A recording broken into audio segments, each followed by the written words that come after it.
വീട്ടിലിങ്ങനെ വെറുതെ ഇരിക്കുമ്പോൾ പറഞ്ഞ അമ്മ ഫ്രിഡ്ജിൽ മാങ്ങ ഉണ്ടായിട്ട് കഴിച്ചു. നമുക്കിന്ന് ഫ്രിഡ്ജിൽ മാങ്ങ ഉണ്ടായിട്ട് കഴിക്കാം. മാങ്ങ ഇപ്പോൾ ഇതിലിപ്പോൾ ഇതെടുക്കുക, ഇതെടുക്കാം. നമുക്ക് മാങ്ങ എടുത്തു. ഇനി കട്ടിങ് ബോർഡ് എടുക്കാം. ഇതിപ്പോൾ കഴുകി വെച്ചതുകൊണ്ട് കഴുകേണ്ട ആവശ്യമില്ല. പണി അത്രയും ലാഭം.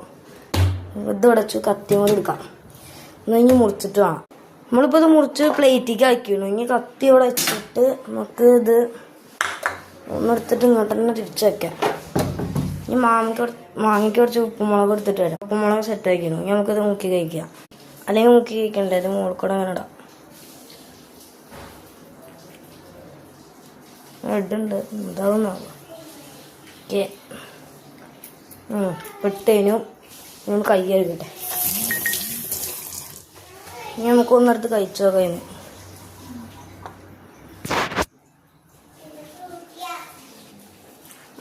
അവിടെ ടേസ്റ്റ് ഉണ്ട്. ഇനി നമുക്ക് അടുത്ത വീഡിയോ കാണാം. ശരി എന്നാ.